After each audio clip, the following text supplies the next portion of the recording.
Shri P M Arsho, 5 വർഷങ്ങളിൽ 5 വർഷങ്ങളിൽ 4 മാസങ്ങൾ അതിൻ്റെ ഒരു ഘട്ടം കഴിയുമ്പോൾ SFI ഗവർണർക്കെതിരെ സമരരംഗത്തേക്ക് വരുന്നുണ്ട്. സർവകലാശാലയുടെ കാര്യത്തിൽ ആ ഏറ്റുമുട്ടൽ ഒരു നിരന്തര ഏറ്റുമുട്ടലായി വന്നു എന്ന് പറഞ്ഞാൽ ഈ സംഗീത് ചാൻസലർ വാപ്പസ് ജാവോ തുടങ്ങിയ മുദ്രാവാക്യങ്ങൾ, ബാനറുകൾ, ഇവിടെ കാലിക്കറ്റ് സർവകലാശാലയിലെ രാക്കാല സമരം, എന്താണ് കൊടിയഴിപ്പിക്കുന്നു ഗവർണർ, SFI പിന്നെ വീണ്ടും കെട്ടിക്കുന്നു.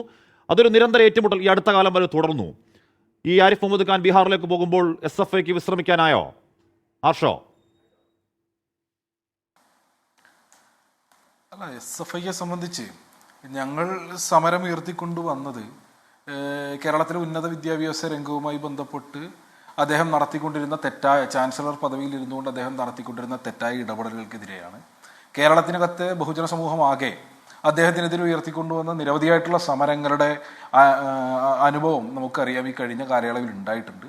5 വർഷക്കാലം എങ്ങനെ ഭരണഘടനാ വിരുദ്ധമായി ഇടപെടാം എന്നുള്ളതിനെ കുറിച്ചായിരുന്നു ഭരണഘടനാ പദവിയിലിരുന്ന ആരിഫ് മുഹമ്മദ് ഖാൻ കേരളത്തിനകത്ത് ചെയ്തുകൊണ്ടേയിരുന്നത്.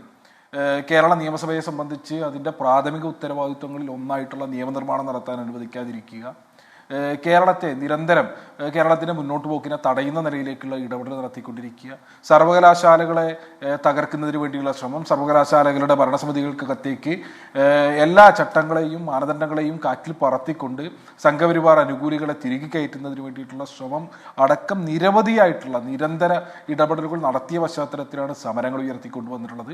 അത് ഈ കാലഘട്ടം ആവശ്യപ്പെടുന്ന സമരങ്ങളാണ്. ഈ സമരങ്ങൾക്ക് അവസാനം ഉണ്ടാകുമെന്ന് ചോദിച്ചു കഴിഞ്ഞാൽ സ്വാഭാവികമായും സമാനമായ ഇടപെടലുകളും നടപടികളുമായി ഭരണഘടനാ വിരുദ്ധമായി മുന്നോട്ട് പോകുന്നതിന് വേണ്ടി ഈ പറഞ്ഞ പോലെ വരാനിരിക്കുന്ന ഗവർണർ ശ്രമിക്കുകയാണെന്നുണ്ടെങ്കിൽ അതിനെതിരായിട്ടുള്ള രാഷ്ട്രീയ പ്രതിരോധം കേരളത്തിനകത്ത് ഉയർന്നു വരും എന്നുള്ളത്. പി എം ആർഷോ എന്തായാലും ഒരു വിദ്യാർത്ഥി പ്രസ്ഥാനത്തിന്റെ നേതാവ് എന്നുള്ള നിലയ്ക്ക് ഈ വരുന്ന ഗവർണറെ പറ്റി പി എം ആർഷോ പഠിച്ചിട്ടുണ്ട് എന്ന് എനിക്കറിയാം. ബീഹാറിൽ നിതീഷ് കുമാർ ഇന്ത്യ മുന്നണിയുടെ ഭാഗമായിരുന്ന കാലത്താണ്. ഇന്ത്യ മുന്നണിയുടെ ഭാഗമായിരുന്ന കാലം നിതീഷ് കുമാറുമായി നേർക്കുനേർ ഏറ്റുമുട്ടലാണ്. ഇഷ്ടവിഷയം എന്താണ്? ഇഷ്ടവിഷയം സർവകലാശാല, ഹയർ എഡ്യൂക്കേഷൻ. അദ്ദേഹത്തിൻ്റെ ആ സമയത്തെ എന്ന് പറഞ്ഞാൽ നിതീഷ് കുമാർ ഇന്ത്യ മുന്നണിയുടെ ഭാഗമായി നിൽക്കുന്ന ഭാഗത്തെ ഇഷ്ടവാക്കുകൾ academic anarchy, corruption on campus, ഉന്നത വിദ്യാഭ്യാസ രംഗത്തെ സമഗ്രമാറ്റം. അവിടെ ഈ സർവകലാശാല, അവിടെ പൂർണ്ണിയ സർവകലാശാലയിൽ ഒരു സെനറ്റ് യോഗത്തിൽ അധ്യക്ഷനായിരിക്കുന്നുണ്ട് ഈ അർലേക്കർ എന്ന് പറഞ്ഞാൽ സെനറ്റിൻ്റെ പദവി അധ്യക്ഷൻ എന്നുള്ള ആലങ്കാരിക പദവി അദ്ദേഹം നേരിട്ട് വന്ന് അധ്യക്ഷനായിരിക്കുന്നുണ്ട് ഒരു തവണ. മറ്റൊരു തവണ 4 സർവകലാശാല VC-മാരെ അപ്പോയിൻമെൻറ്റിന് അപേക്ഷ ക്ഷണിക്കുന്നു അവിടുത്തെ സർക്കാർ. രാജ്ഭവൻ ബദൽ ഇറക്കുന്നുണ്ട്, ഒരു ബദൽ അപ്പോയിൻമെൻറ്റ് ലെറ്റർ ഇറക്കുന്നുണ്ട്. അങ്ങനെ എന്ത് പറഞ്ഞാൽ ഈ ആരിഫ് മുഹമ്മദ് ഖാനും SFIയും ഏത് വിഷയത്തിലാണ് ഏറ്റുമുട്ടിയത്? ആ വിഷയം ഇഷ്ടവിഷയമാണ് ആർക്ക്? വരാൻ പോകുന്ന ഗവർണർക്ക്.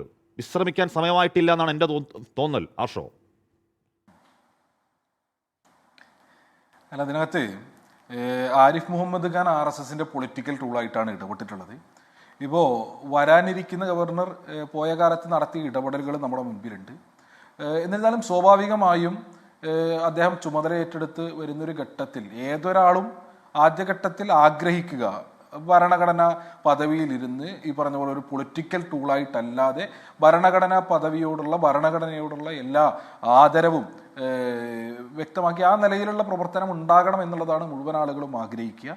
എന്നിരുന്നാൽ ഇപ്പോൾ എങ്ങനെയാണോ സർവകലാശാലകളെ തകർക്കുന്നതിന് വേണ്ടി നടത്തിയിട്ടുള്ള ശ്രമം അതിൻ്റെ തുടർച്ചയുണ്ടായി കഴിഞ്ഞാൽ ശക്തമായിട്ടുള്ള പ്രക്ഷോഭം എങ്ങനെയായിരുന്നു പോയ കാലത്ത് SFI സമരത്തിന് നേതൃത്വം കൊടുത്തത്, സമാനമായ നിലയിൽ അല്ലെങ്കിൽ അതിലും ശക്തമായിട്ടുള്ള പ്രക്ഷോഭത്തിന് വിദ്യാർത്ഥി പ്രസ്ഥാനം എന്തായാലും മുൻനിരയിൽ ഉണ്ടാകും. അങ്ങനെ മുൻനിരയിൽ ഉണ്ടാകുന്ന ഘട്ടത്തിൽ തന്നെ ബഹുജനങ്ങളുടെ ആകെ പിന്തുണ സ്വാഭാവികമായും ഞങ്ങൾ ആവശ്യപ്പെടുകയും കൂടെ ചെയ്യുന്ന.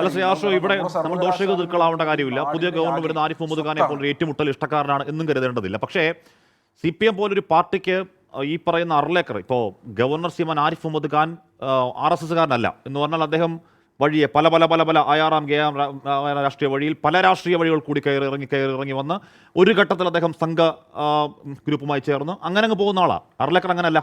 അർലേക്കർ തികഞ്ഞ സ്കൂൾ കാലം മുതൽ തന്നെ തികഞ്ഞ RSSകാരനാണ്. ദീർഘവർഷത്തെ RSS പ്രവർത്തനം, പിന്നീട് BJPയുടെ മന്ത്രി, അങ്ങനെ RSS കേഡറായി വന്ന ഒരാളാണ്. അപ്പോൾ അയാളെപ്പറ്റി ഒരു മുൻവിധി ഞങ്ങൾക്കില്ല എന്ന് MV ഗോവിന്ദൻ പറയുന്നത് യഥാർത്ഥത്തിൽ മുൻവിധി ഇല്ലാത്തതാണോ അതോ ഒരു ഭംഗിവാക്ക് പറയലാണോ അത്? ശ്രീ ആർഷോ?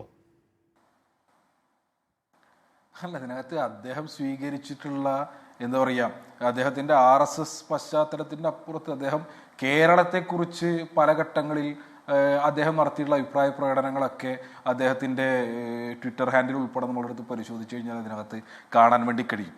അപ്പോൾ ഈ നിലയിലൊക്കെ സമീപനം സ്വീകരിച്ചുകൊണ്ടിരിക്കുന്ന കേരളത്തെ തന്നെ വളരെ മോശമായിട്ട് പൊതുസമൂഹത്തിന് മുൻപിൽ അവതരിപ്പിക്കാൻ ശ്രമിച്ചതിൻ്റെയൊക്കെ പോയകാല പാരമ്പര്യം, അല്ലെങ്കിൽ അങ്ങനെ ഒരു RSS പശ്ചാത്തലം, RSSന്റെ വളരെ സ്വാഭാവികമായിട്ടുള്ള RSSന്റെ അഖിലേന്ത്യാ നേതാക്കന്മാരൊക്കെ ആവർത്തിച്ച് ചെയ്തുകൊണ്ടിരിക്കുന്ന ഒരു കാര്യമാണ് കേരളത്തെ വളരെ മോശമായിട്ട് ചിത്രീകരിക്കുക എന്നുള്ളത്, കേരളത്തിന്റെ സെക്യുലർ ഫാബ്രിക്കിനെ ഉൾപ്പെടെ വളരെ മോശമായിട്ട് അവതരിപ്പിക്കുക എന്നുള്ളത്. അപ്പോൾ ആ ശ്രമങ്ങളൊക്കെ ഇപ്പോൾ 2018 പ്രളയകാലത്ത് ഉൾപ്പെടെ വിവിധ ഘട്ടങ്ങളിൽ അദ്ദേഹം നടത്തിയിട്ടുള്ള അഭിപ്രായ പ്രകടനങ്ങളൊക്കെ സോഷ്യൽ മീഡിയ ഹാൻഡിലുകൾക്കകത്തുണ്ട്. എന്നിരുന്നാലും ഇപ്പോൾ നേരത്തെ സൂചിപ്പിച്ചു ഗവർണർ പദവി അതൊരു ഭരണഘടനാ പദവിയാണ്. ഇപ്പോൾ ഇന്ത്യയിലെ ചരിത്രം വെച്ച് നോക്കിയാൽ പൊളിറ്റിക്കൽ അപ്പോയിൻമെന്റ് ആണ് നടന്നുള്ളത്. ഇപ്പോൾ BJPയുടെ കാലത്താണെങ്കിലും കോൺഗ്രസിന്റെ കാലത്താണെങ്കിലും പൊളിറ്റിക്കൽ അപ്പോയിൻമെന്റ് ആണ് ഗവർണർ പദവിയിലേക്ക് നടന്നിട്ടുള്ളത്.